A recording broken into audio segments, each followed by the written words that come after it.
আজ বীরেশ্বর বিবেকানন্দের 163 বছর জন্মদিন আমরা পালন করছি আমাদের মঠে। দু চার কথা বলতেই হয়, তাই প্রথমে কবিগুরুর দুটো লাইন বলে আমি স্বামীজির মূল কথায় প্রবেশ করব। যদিও এই কটা লাইনের তার সমস্ত কিছু ভাব প্রকাশ করা আমার পক্ষে সম্ভব নয়, কারোর পক্ষেই নয়। তবু আমরা পূর্ববর্তী এর আগেকার যারা ছিলেন বক্তা, তাদের কাছ থেকে নানা রকমের মণিমুক্ত সংগ্রহ করেছি, করে সেগুলো একটা পাথেয় বলে মনে করতে পারি। তা শুরু করছি। কবিগুরুর সেই পংক্তিটা হচ্ছে, তাই তোমার আনন্দ আমার পর, তুমি তাই এসেছো নিচে, আমায় নইলে ত্রিভুবনেশ্বর, তোমার প্রেম হতো যে মিছে। এবার দেখবেন আলোচনা করতে করতে বক্তব্যের সঙ্গে এই গানের কতটা মিল আছে। অপূর্ব এক নিদর্শন রেখে গেলেন কবিগুরু আমাদের জন্যে। আমাদের আরও ভালো করে বুঝতে প্রেরণা দিয়ে গেলেন গুরু শিষ্যের এক অপার্থিব লীলা আস্বাদন করার। এ গুরু যে সে গুরু নয়, এ শিষ্য আবার হেগো গুরুর পেদ শিষ্য নয়। 1884 সাল শীতকাল, এক সান্ধ্যকালীন আড্ডা হেদুয়ার পুকুর ধারে। ছিলেন নরেন, শশী, সারদা। নরেন বর্ণনা দিচ্ছেন প্রাণস্পর্শী ভাষায়, প্রেম বল, ভক্তি বল, জ্ঞান বল, মুক্তি বল, গোড়ারায় যাকে যা ইচ্ছা তাকে তাই দিয়েছেন। কি অদ্ভুত শক্তি! একটু চুপ করে, রাতে ঘরে খিল দিয়ে বিছানায় শুয়ে আছি, সহসা আকর্ষণ করে দক্ষিণেশ্বরে হাজির করালেন। শরীরের ভেতরে যেটা আছে সেটাকে। পরে কত কথা, কত উপদেশ পর আবার ফিরিয়ে দিলেন। সব কাজ করতে পারেন, সব কাজ এই দক্ষিণেশ্বরের গোড়ারায় সব করতে পারেন। কিন্তু যখন গড়ে পিটে নিচ্ছেন, সেই সময়কার কথা হলো এটা, তখন অন্য কথা, অন্য একটা পার্ট। কিন্তু অনেক দিন পর ঠাকুর তখন গড়ে পিঠে দিয়েছেন অলরেডি, ভালো আজকে পিঠে তৈরি হয়ে গেছে। সেই সময়কার কথা। নরেন এখন বিশ্ববিজেতা স্বামীজি, গড়া হয়ে গেছে। স্বামীজি তার শিষ্য শরৎচন্দ্র চক্রবর্তীকে সেই সব দিনের স্মৃতিচারণ করছেন। তিনি যখন তার সন্ন্যাসী ছেলেদের বিশেষভাবে উপদেশ দিতেন, তখন অনেক সময় নিজে উঠে চারিদিক খুঁজে দেখতেন কোনো গেরস্থ সেখানে আছে কিনা। যদি দেখতেন কেউ নেই বা আসছে না, তখনই জ্বলন্ত ভাষায় ত্যাগ তপস্যার মহিমা বর্ণনা করতেন। সেই সংসার বৈরাগ্যের প্রবল উদ্দীপনাতেই তো আমাদের এই রকম সবাই সংসার ত্যাগী রে। নরেন্দ্রনাথ একদিন স্বামী বিবেকানন্দ হবেন। শুধু কায় মনোবাক্যে নয়, শিরায় শনিতে শ্রীরামকৃষ্ণকে তিনি আজীবন বহন করে ফিরবেন, এই তার ললার লেখন। শিশুকাল থেকেই তার এটা স্থির হয়ে আছে। নরেনের ভাই মহেন্দ্রনাথ লিখছেন, পরমহংসমশাই প্রথম হইতেই নরেন্দ্রনাথ প্রমুখ যুবকগণের যে কিরূপ শ্রদ্ধাভক্তি ছিল তা বুঝিতে পারিয়াছিলেন। পারবেন না কেন? তিনি যে জ্যোতিষী, নাটের গুরু। যারা ভবিষ্যতে তাহার আদেশ পালন করিবেন, তাহার ভাবসমূহ জগৎকে দিবেন ও কার্যে পরিণত করিবেন, তাহাদিওকে প্রথম হইতেই তিনি বিশেষ আপনার করিয়া লইয়াছিলেন। তাঁদের উপরই তাহার বিশেষ টান ছিল। অপর সকলকে তিনি ভক্ত হিসেবে ভালোবাসতেন, এই মাত্র। আবার স্বামী শারদানন্দর কথায় কি পাই? তিনি লিখছেন, একসময় ঠাকুর নরেন্দ্রনাথকে পঞ্চবটী তলে আহ্বানপূর্বক বলিয়াছিলেন, দেখ, তপস্যা প্রভাবে আমাতে অনিমাদি বিভূতি সকল অনেক কাল হইল উপস্থিত। হঠাৎ হাত নেড়ে সন্দেশ আনানো, রসগোল্লা আনানো, নানা কিছু এ করা ইত্যাদি। এইসব প্রভাবে আমার অনেক শক্তি হয়েছে, কিন্তু আমার ন্যায় ব্যক্তির যার পরনের কাপড় ঠিক থাকে না, তার ওই সকল কী করে ব্যবহার করব? কোনো দরকার নেই, আমি তো এক ফকির, আমার কি দরকার, অবসর কোথায়? তাই ভাবিতেছি মাকে বলিয়া তোকে ওই সকল প্রদান করি। মা বললে তোকে আমি সব দিয়ে দেবো, কারণ মা জানাইয়া দিয়েছেন তোকে তার অনেক কাজ করিতে হইবে।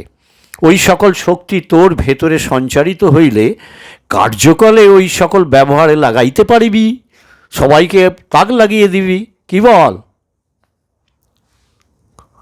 নরেন্দ্রনাথের এই সম্বন্ধে অভিজ্ঞতা ছিল। এর আগে ঠাকুরের সঙ্গে মিশতে মিশতে তিনি জানেন যে ঠাকুর কী না পারে। ওই যে বললাম গোড়া রায় সব পারে ছিলেন। নরেন্দ্র উত্তর দিচ্ছেন, আচ্ছা মহাশয়, ওই সকলের দ্বারা আমার ঈশ্বর লাভ বিষয়ে সহায়তা হইবে কি? আমি কি ভগবান পাবো ওই যে অনিমাদিগুলো দিচ্ছেন তার এতে? ঠাকুর বললেন, সে বিষয়ে সহায়তা না হইলেও ঈশ্বর লাভ করিয়া যখন তার কার্য করিতে প্রবৃত্তি হইবি, তখন উহারা বিশেষ সহায়তা করিতে পারিবে। অর্থাৎ ঈশ্বর লাভ করলি, করে এই নদীর ওপর দিয়ে হেঁটে যাও, তুই হেঁটে কেন দৌড়ে চলে গেলি, সবাই দেখে বলে সত্যি ও ভগবান, এইরকম একটা তোর কেউ কেটা এই জিনিস হবে, তোকে সবাই মানবে। নরেন্দ্র ওই কথা শুনিয়া বলিলেন, মহাশয়, আমার ওই সকলে প্রয়োজন নাই, আগে ঈশ্বর লাভ হোক, পরে ওই সকল গ্রহণ করা বা না করা সম্বন্ধে স্থির করা যাবে। কারণ ওই সব পেয়ে তখন আর রসগোল্লা খেতে ইচ্ছে করবে, ঈশ্বরকে আর পেতে হবে না, আমি ভুলে যাব, আমি স্বার্থপর হয়ে যাব। ঠাকুর মনে মনে হাসলেন, মৃদু মৃদু হাসছেন, জাত সাপের ঠিক জায়গায় পড়েছে রে।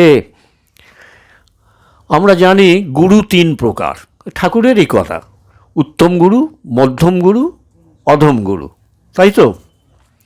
অধম গুরু, আগে অধম গুরুর কথা বলি না, যিনি শিষ্যকে মন্ত্র দিয়ে আর খোঁজ খবর নেন না, ওই দিলুম তুই করলি তোর ভালো, না করলে আমার কি, আমার তো আর কোনো ব্যাপার না, যা বলেছি তার শিষ্য পালন করুক আর না করুক, আমার কিছু যায় আসে না। মধ্যম গুরুকে না, যিনি অনেকভাবে শিষ্যকে বোঝান, ওয়ে এটা করো ওটা করো, এইটা করলে তোমার এইটা হবে, তবে তো তুমি উন্নতি করতে পারলে।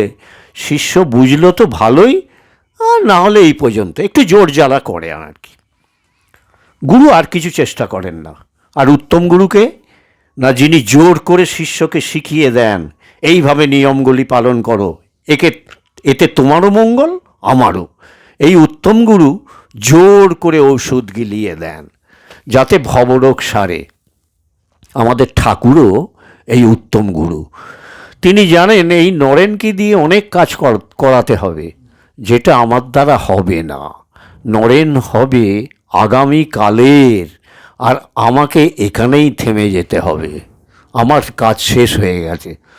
কিন্তু সময় তো আর অনেক নয়, তাই লীলাময় আরেকটু জোর করলেন, নিলেন আর এক গভীর পরীক্ষা। তবে সেদিন নরেন্দ্র আর একা নন, আসর বসেছিল দক্ষিণেশ্বরের ওই ঘরে, জমজমাট আসর। সেখানে ঠাকুর ভাবিকালের জন্য একটা বীজ মন্ত্র রোপণ করলেন, আর সেই বীজ মন্ত্র থেকে কেমনভাবে মহিরুহ হয়ে আজও দিক দিগন্তে পৃথিবীর প্রান্ত থেকে প্রান্তে ছড়িয়ে পড়েছে, আপনারা তার প্রত্যক্ষ করছেন।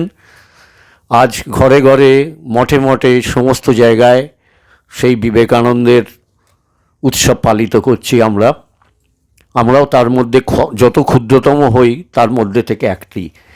সময়কাল 1884 সালের কেবল একটা দিন, সেই দিনের কথায় ফিরে যাই। ঠাকুর নিজের ঘরে ভক্তদের নিয়ে আসর জমিয়ে বসেছেন। নানা আলোচনার মাঝে বৈষ্ণব ধর্মের কথা উঠল। তিনি তার সারমর্ম বুঝিয়ে দিয়ে শেষে বললেন, কৃষ্ণেরই জগৎ সংসার, এ কথা হৃদয়ে ধারণ করে সর্বজীবে দয়া, এই পর্যন্ত বলে তিনি সমাধিস্থ। তখন তারা সরাসরি কৃষ্ণের সঙ্গে যোগাযোগ হয়ে গেছে। চুপচাপ ঘরে পিন পড়ার শব্দ পাওয়া যাবে।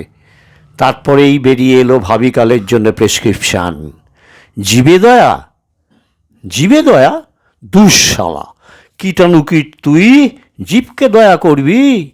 দয়া করার তুই কি? না না, জীবে দয়া নয়, শিব জ্ঞানে জীবের সেবা। সবাই তো সেখানে ছিল, সবাই। আসক্ত গুলিয়ার ছিল, কিন্তু যার কথা তার বুকেই বাজল। উত্তম গুরু দিলেন গলায় জোর করে ওষুধ গিলিয়ে। চেতনার স্তরে কম্পনে ধরা পড়ল নরেনের র্যাডারে। আর তারপর তো ইতিহাস। আমরা দেখলাম ভগবান দিন দিলেন। ওই তিনটি শব্দের অসীম শক্তির ভিতে বিবেকানন্দ তৈরি করলেন শ্রীরামকৃষ্ণ সৌধ। ভগীরথ হয়ে ধর্মের নতুন সংজ্ঞার প্লাবনে ধুইয়ে দিলেন সমুদ্র হিমাচল। আর একটা ঘটনা ঘটেছিল কাশীপুর বাগান বাড়িতে। শ্রীরামকৃষ্ণ তখন শেষ শয্যায় কাশীপুরে দিন যাপন করছেন। তখন একদিন একান্তে নরেন্দ্রনাথকে ডেকেছিলেন। তাঁদের মধ্যে কি কথা বিনিময় হয়েছিল সে রহস্য নরেন্দ্রনাথ পরবর্তীতে বলছেন যে কি কথা হয়েছিল সেটা আমাদের মধ্যেই সমাহিত থাক। আমাদের দেহ চলে যাবার সঙ্গে সঙ্গে সেই কথা অসীম শূন্যে মিলিয়ে যাবে। ও কথা তোদের শুনতে নেই, তোদের জন্যে নয়। কিন্তু ওই অনালোচিত রহস্যের বাইরে ছিল এক প্রকাশ্য ঘোষণা। কি ঘোষণা? নরেন শিক্ষে দিবে। আর বলেছিলেন, এদের দেখিস, তুই তো এদের ক্যাপ্টেন, এদের নিয়ে বিশ্ব রঙ্গমঞ্চকে দাপিয়ে বেড়াবি। নরেন তখন কখন? মাত্র 25। 1890 26শে মে ঠাকুরের চাপরাজ দেওয়া নরেন্দ্র একটা চিঠি লিখছেন বারাণসীর শাস্ত্রজ্ঞ জমিদার প্রমোদা দাস মিত্রকে। আমি রামকৃষ্ণের গোলাম, তাহাকে দেহ তুলসী মেহ সমর্পণীয়।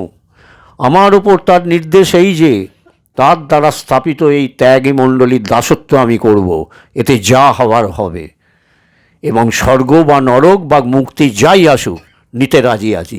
অর্থাৎ ঠাকুর যে বলে গেছেন, আমাকে নির্দেশ দিয়ে গেছেন, এদের দেখিস, আমার ভগবান দরকার নেই, আমি এদের দেখব। এই সংকল্পের কি ফল হয়েছিল তার বলার অপেক্ষা রাখে না। বরং আর একটু এগিয়ে যাই পরিণত প্রতিষ্ঠিত বিবেকানন্দের দিকে।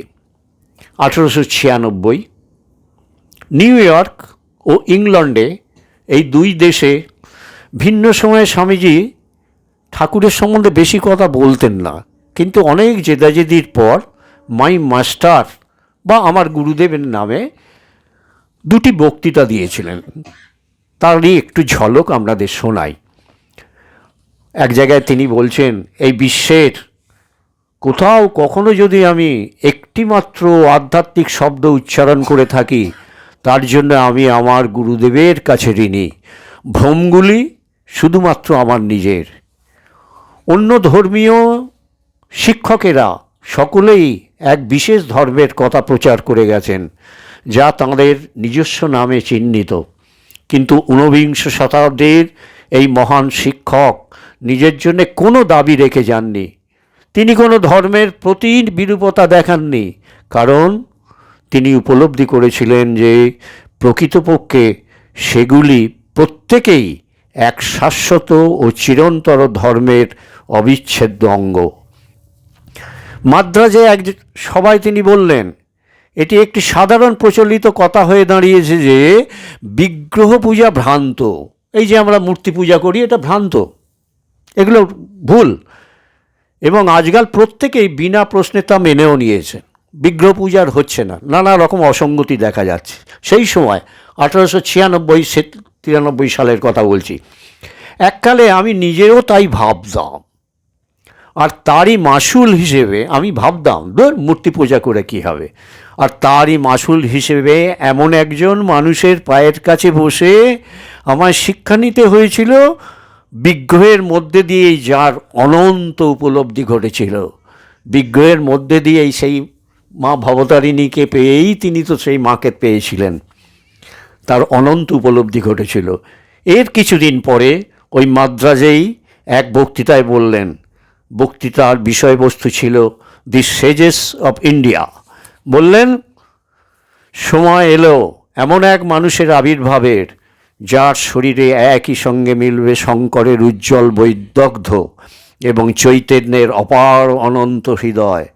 এমন একজন যিনি প্রত্যেক সম্প্রদায়ের মধ্যে একই শক্তির একই ঈশ্বরের প্রকাশ প্রত্যক্ষ করবেন, যিনি সর্বভূতে ঈশ্বরকে দর্শন করবেন, যার হৃদয় ভারত ও বহির্ভারতের দরিদ্র, দুর্বল ও অন্যান্য অসহায় মানুষের জন্যে কাঁদবে, এবং একই সঙ্গে যার অনুপম উজ্জ্বল মেধা এক মহতী চিন্তাধারার জন্ম দেবে, যা শুধু ভারতে নয় বহির্ভারতে বিবাদমান সম্প্রদায়গুলির মধ্যে এক ঐক্য আনয়ন করবে এবং একই সঙ্গ অর্থাৎ ইউনিটি সম্ভব করে তুলবে, হৃদয় ও মস্তিষ্কের মধ্যে বিস্ময়কর সঙ্গতিপূর্ণ এক বিশ্বধর্ম।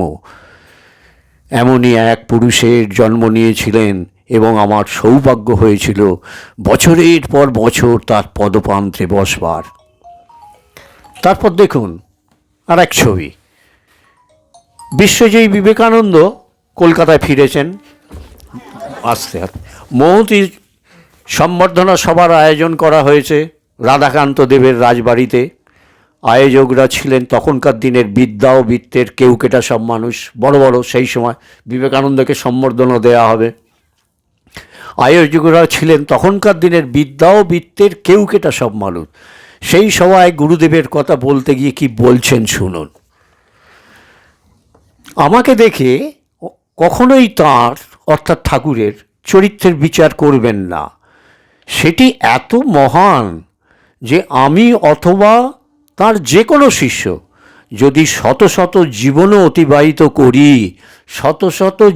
অতিবাহিত করি তাহলেও তিনি প্রকৃতপক্ষে যা ছিলেন তার নিজততম অংশের এক ভাগ যোগ্যতাও অবধি অর্জন করতে পারবো না। কোথায় গেছেন, কি তার দর্শন! আবার দেখুন স্বামীজি কেমন কষিয়ে আমাদের থাপ্পড় মেরেছেন। আমরা বাঙালিরা আমাদের প্রিয়তম কাজই হলো কাঁদুনি গাওয়া। আমার এই নেই, সেই নেই, আমার এই নেই, আমার পয়সা নেই, এ নেই, হেন নেই, তেন নেই, কী করে পারবো, আমার দ্বারা এসব কিছু হবে না, তাই তো? স্বামীজি এই দিনহীনা ভাবকেই থাপ্পড় মেরেছেন। উনি বলছেন, ওরে হতভাগাগুলো, নেই নেই বলে কি কুকুর বেড়াল হয়ে যাবি নাকি? কিসের নেই, কার নেই? নেই নেই শুনলে আমার মাথায় যেন বজ্র মারে। তার এক একটা কথা এক একটা গোলা। সত্যি তো, ওই মহাতেজা মহামানা মানুষটি চিরকাল, ওই দেখেছেন সঙ্গে সঙ্গে ফাটল। চিরকাল অ্যাকশানে কর্মে বিশ্বাস করে এসেছেন। মনে পড়ে গেল সেই ঠাকুরের কথা, আমার নরেনের ভেতর এতটুকু মেকি নেই কোথাও, বাজিয়ে দেখো টং টং করছে। আমরা দেখেছি সময়ে সময়ে স্বামীজি চোখে তেজ বিচ্ছুরিত হতো, আগুন ছুটত, আবার সেই দু চোখেই নামতো একাত্মবোধের দরদি অশ্রুধারা। স্বামী ব্রহ্মানন্দকে 1897 সালের অক্টোবর মাসে একটা চিঠিতে লিখছেন, আমি চিরকাল বীরের মতো চলে এসেছি। আমার কাজ বিদ্যুতের মতো শীঘ্র আর বজ্রের মতো অটল। আমি ওই রকমই মরব। আমি লড়াইয়ে কখনো পেছুপা হইনি। আমি শাক্তময়ের ছেলে, মিনমিনে ভিনভিনে ছেঁড়া নেতা তমগুণ আর নরকুণ্ড আমার চোখে দুই এক। আলাসিঙ্গা পেরুমলকে একটা চিঠিতে জানাচ্ছেন 1893 প্রথমবার বিশ্ববিজয় করে ফিরে এসে কি বলছেন চিঠিতে, হাজারবার তুমি বিফল হও, সহস্র প্রতিবন্ধক তোমার সম্মুখে হিমালয়ের মতো দাঁড়াক, কিন্তু তুমি পিছিয়ে যেও না। অতি প্রিয় আত্মীয় স্বজন কাঁদুক, হৃদয়ে রক্তাক্ত হয়ে যাক, তুচ্ছ জীবন, তুচ্ছ মরণ, তুচ্ছ ক্ষুধা, তুচ্ছ শীত, অগ্রসর হও, পশ্চাতে চাইও না। কে পড়িল দেখিতে যাইও না, এগিয়ে যাও। সম্মুখে একজন পড়বে আর একজন তার স্থান অধিকার করবে। কোথা থেকে এলো এই তোদের গরিমা? পাড়াপড়শি আত্মীয় স্বজনদের কাছে এই ছেলেটি ছিল ত্রিপণ্ড, এঁচড়ে পাকা। অবশ্যই বলতো আড়ালে, সামনে গেলে একদম ঢুসিয়ে দেবে। ভয় পেত লোকে। দক্ষিণেশ্বরে থাকা লোকটি কিন্তু তাকে দুই দিয়েছেন, আশ্রয়ও দিয়েছেন আবার প্রশ্রয়ও দিয়েছেন। জানতেন এ ছেলে মধ্যমেধা নয়, এ সহস্রদল পদ্ম, এ ছেলে অন্যান্যদের মতো পরীক্ষা না করে চিন্তিত মুখে নখ খুঁটতে খুঁটতে সব কিছু মেনে নেবে না, এ বাজিয়ে নেবে আমাকেও।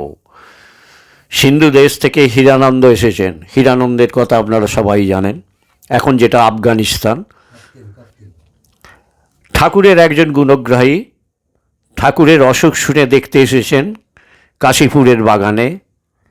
মাস্টারমশাইয়ের সঙ্গে আলাপ সেরকম জমল না, কারণ মাস্টারমশাই একটু এ প্রকৃতির, মাস্টারমশাইয়ের সঙ্গে আলোচনা জমল না। ঠাকুর ইশারায় পাশের ঘর থেকে নরেনকে ডাকিয়ে আনলেন। ওই ঘরে নরেন আছে, ডাকিয়ে দে তো।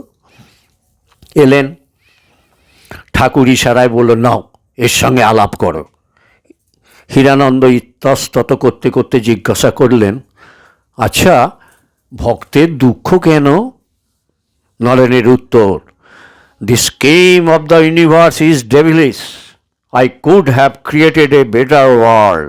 অর্থাৎ এই জগতের বন্দোবস্ত দেখে বোধহয় যে শয়তানে করেছে, আমি এর চেয়ে ভালো জগৎ সৃষ্টি করতে পারতাম। হীরানন্দ আবার জিজ্ঞাসা করলেন, দুঃখ না থাকলে কি সুখবোধ হয়?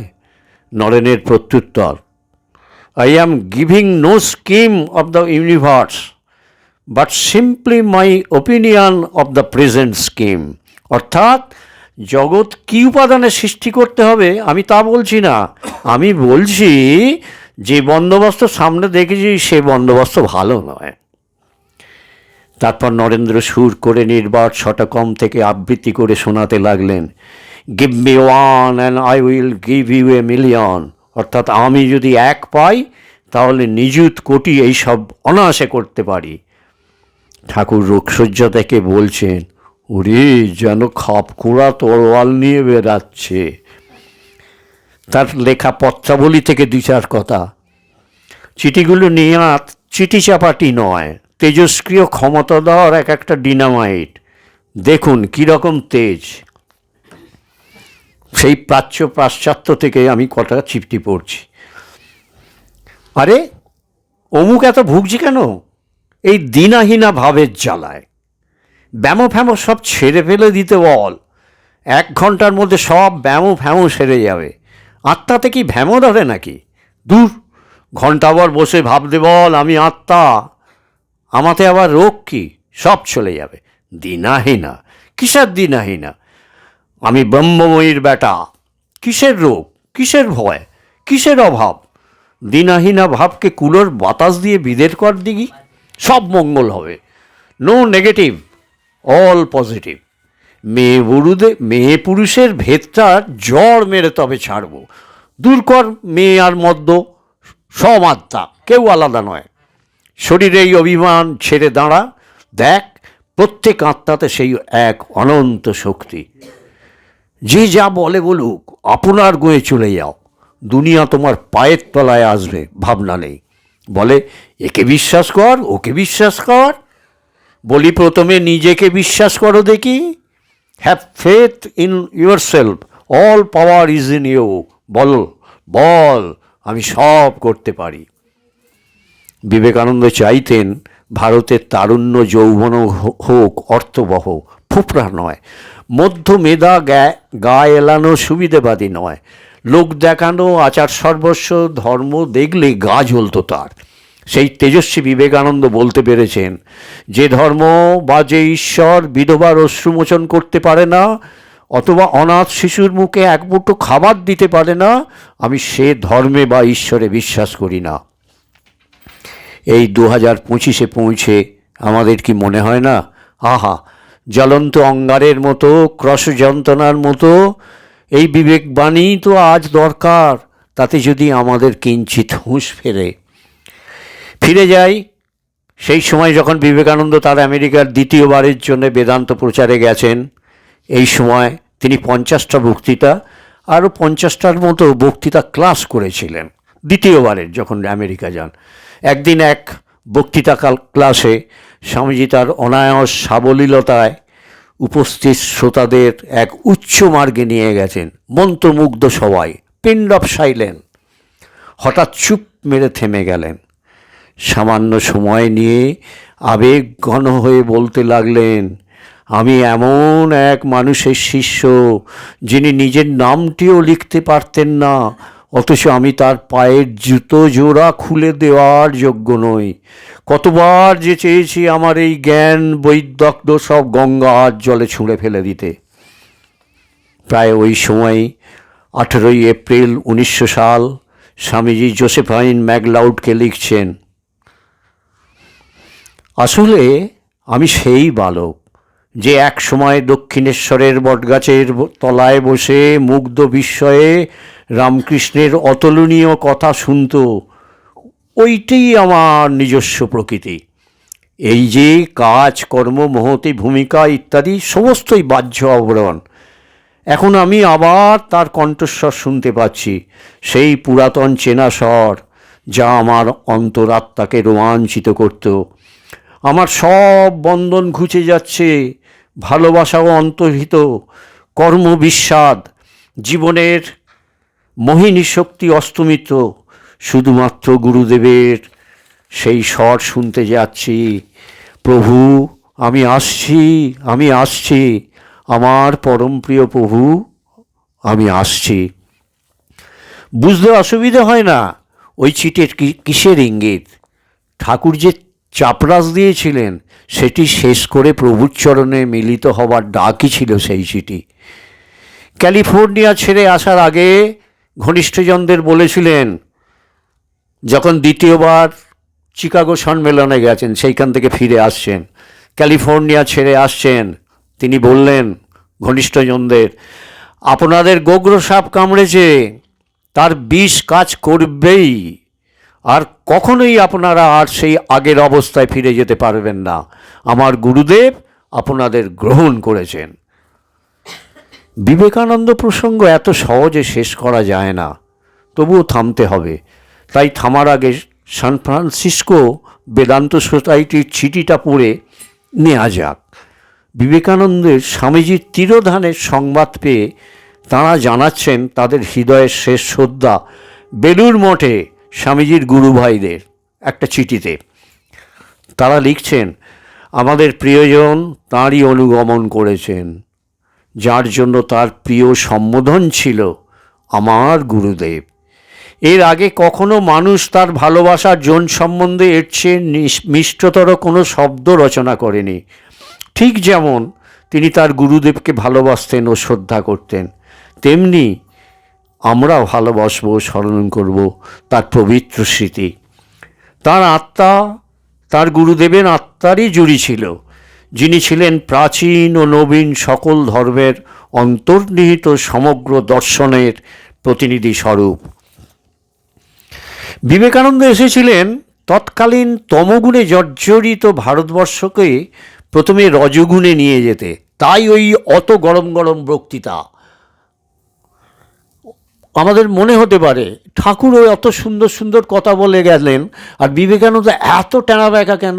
ওইটাই তাই যে তমগুণ থেকে যতক্ষণ না রজগুণে আসবেন, রজগুণ থেকে তবে এখন নাও ইট ইজ দ্য টাইম, ঠিক সেই টাইমটা এসছে। আস্তে আস্তে আমরা ভোগের চরম সীমায় প্রায় পৌঁছে গেছি। পকেটে মোবাইল, এতে মোবাইল কী না করছি, নানা রকমের গাড়ি ফাড়ি বিলাস ব্যসনে আমরা ব্যস্ত। 90 সাল থেকে যে জিনিসটা শুরু হয়েছে, আস্তে আস্তে এইটা চেঞ্জ হচ্ছে। বিবেকানন্দ এসেছিলেন তৎকালীন তমগুণে জর্জরিত ভারতবর্ষকে প্রথমে রজগুণে নিয়ে যেতে, তাই এত গরম গরম বক্তৃতা। শেষ করব আরেকটি অনুচ্ছেদ পাঠ করবে, যেটি আমরা পাই প্রাচ্য পাশ্চাত্য থেকে। ও পচা দুর্গন্ধ অর্জুন ওই দলে পড়েছিলেন বলেই তো ভগবান এত করে বোঝাচ্ছেন না গীতায়। 1 থেকে একদম অষ্টাদশ 18টা অধ্যায় পড়ে পড়ে বোঝাচ্ছেন গীতাকে। ওই অর্জুন তো ওই দলে পড়েছিলেন, আমরা ওই তমগুণের দলে পড়েছি। ভগবানকে ডাকছি, ভগবান শুনছেন না। আজ 1000 বছর ধরে শুনবেনই বা কেন? আহম্মকের কথা মানুষ শোনেই না, তা ভগবান। আরে বাবা, অহিংসা ঠিক, নির্বৈর বড় কথা। নির্বৈর মানে কারোর সঙ্গে কোনো নেই আর কি, ঝগড়া বিপদ। তবে তুমি গেরস্থ, তোমার গালে এক চর যদি মারে, তাকে 10 চর যদি না ফিরিয়ে দাও, তুমি পাপ করবে। বীর ভোগ্যা বসুন্ধরা, পৃথিবী ভোগ করো, তবে তুমি ধার্মিক। আর ঝাঁটা লাথি খেয়ে চুপটি করে ঘৃণিত জীবনযাপন করলে ইহকালেও নরক ভোগ, পরকালেও তাই। বিবেকানন্দের প্রেসক্রিপশান দেখুন, আরেকটা প্রেসক্রিপশান: উত্তিষ্ঠত জাগ্রত প্রাপ্য পরাণ নিবোধত। ওঠো, জাগো, নিজে জেগে অপরকে জাগাও। শুধু নিজে জেগে জাগলে হবে না, তুমি যদি নিয়ে পাশের বাড়ির ছেলেটাকে জাগাও, তোমার কোনো ধর্মের লাভ নেই, তবে ধার্মিক হবে। এত কিছু করছেন, বলছেন, চোখে আঙুল দিয়ে দেখিয়েছেন, কিন্তু কখনো চাননি ব্যক্তি পূজার অর্ঘ্য বা অঞ্জলি, তাকে নিয়ে কেউ ব্যক্তি পূজা করুক। এড়ে অন্ধ অনুকরণ সইতে পারতেন না একদম। ঠাট্টা করে বলতেন, মৃত্যুর পর আমি যদি দেখি তোমরা আমার মূর্তি করে পুজো করছো, তাহলে ভূত হয়ে এসে আমি তোমাদের ঘাড় মটকিয়ে দেবো। বাবা, এই কথাটা শুনে নমস্কার করলো। আবার শেষ সময় গুরুভাইদের বলছেন, কেউ যদি কখনো আমাকে নকল করে, তাকে পদাঘাতে দূর করে দেবে। শুনে কি মনে হয়? বড় অহংকারী, এরম না বললেই পারে, পদাঘাতে দূর করে দেবে। বুদ্ধদেবের কথা শুনুন, দেখুন, কিন্তু বুদ্ধের কথা মনে পড়ে যায়। উনি বলেছিলেন, অত্যদীপা বিহরত অত্য সরৌনা অন এং অসরতা, অর্থাৎ নিজেই তোমরা একটা দ্বীপ হয়ে যাও, নিজের ওপরেই নির্ভরশীল হও, অন্যের শরণ নিও না, বিবেকানন্দ হতে যেও না, বিবেকানন্দের মতো হও, আরেকজন হও, আরেকটা হয়ে সে এনলাইটেড হয়ে তোমরা আরও বড় হও, আরও বিবেকানন্দের চেয়ে বড় হও, বিবেকানন্দ হতে চেয়েও না। এ তো দেখি গীতায় ভগবান শ্রীকৃষ্ণ বলছেন, উদ্ধরেত আত্মনা না আত্মানাম অবসাদয়েত, নিজেই নিজের উদ্ধারক হতে হবে। তাহলে বিবেকানন্দ কী করে বলবো অহংকারী বিবেকানন্দকে? তিনিও তো চেয়েছিলেন অন্ধ অনুকরণ নয়, নিজেকে বিশ্বাস করে সেই তেজে বলিয়ান হতে। বিবেকানন্দের এ ভাব সাইকনের তেজ ছিল, ছিল না ধ্বংসের খেলা। বড় গভীর কথা বলেছিলেন রবীন্দ্রনাথ রোমারোলাকে, if you want to know India, study Vivekananda. আমরা জানি কোন পটভূমিকায় অবতরণ ঘটেছিল শ্রী শ্রী ঠাকুরের। কেন সেই অবতরণ? তিনি এসেছিলেন চৈতন্যের জাগরণ ঘটাতে, তোমাদের চৈতন্য হোক, এটা ছিল তার জীবনের শেষ আশীর্বাদ ঠাকুরের। কিন্তু যে ভারত নিজের সন্তানদের ক্ষুধার অন্ন জোগাতে পারে না, জনসাধারণের মেরুদণ্ড সোজা করে দাঁড়াতে পারে না, লাঞ্ছনা অপমান পেয়ে পেয়ে শুধু চোখের জল ফেলে, সেখানে ধর্ম দাঁড়াবে কোথায়? কার চৈতন্য হবে? তখন তো জ্বর। সেই জন্য ভারতের সামগ্রিক উত্থানের বীজমন্ত্র বিবেকানন্দ কানে শুনিয়েছিলেন। বিবেকানন্দই ছিলেন তার একমাত্র নির্বাচিত প্রতিনিধি। ঠাকুর বলতেন, সব ত্যাগ করব, কিন্তু কি রাখব? কিসের ওপর দাঁড় করাবো এই নবজীবনকে? সে হলো সত্য, নির্বেজাল খাঁটি সত্য, যা থেকে কোনো কারণেই চ্যুত হওয়া চলে না। তাই মাকে সব দিলাম, কিন্তু সত্য দিতে পারলাম না। হয়ে গেছে। গুরুর এই শিক্ষা, এই আদর্শের সঙ্গেই নিজের জীবনের ছন্দ বেঁধে নিয়েছিলেন বিবেকানন্দ। তিনি বলেছিলেন, সত্যের জন্য সব কিছু ত্যাগ করা যায়, কিন্তু কোনো কিছুর জন্য সত্যকে নয়। আমরা আবার গুরু শিষ্যের অমিল খুঁজতে যাই। কোথায় অমিল খুঁজব? শেষে দেখি সবটাই মিল, যেন একই সত্তা, দুই তার প্রকাশ মূর্তি। শ্রীরামকৃষ্ণ নরেন্দ্রনাথকে বলেছিলেন, তুই আর আমি কি আলাদা? এপিঠ আর ওপিঠ। জনপদে জনপদে, দেশে বিদেশে সেই মহাতরঙ্গকে প্রবাহিত করার দায় বিবেকানন্দকে দিয়ে গিয়েছিলেন শ্রীরামকৃষ্ণ। তারই কয়েকটি কথা আজ পূর্ণ দিনের স্মৃতি রোমন্থন করে সেই সাইক্লোনিক সন্ন্যাসীকে শতকোটি প্রণাম নিবেদন করলাম। আলোচনা শুরু করেছিলাম কবিগুরুর একটা লাইন দিয়ে, আলোচনা শেষ করছি ওই রকম একটি লাইন দিয়ে, তুমি শতদল হয়ে ফুটলে সরোবরে, আমরা ভ্রমর হইতে পারলাম না। আমরা বিবেকানন্দ রস গ্রহণ করতে পারলাম না। জয় ঠাকুর, জয় মা, জয় স্বামীজি।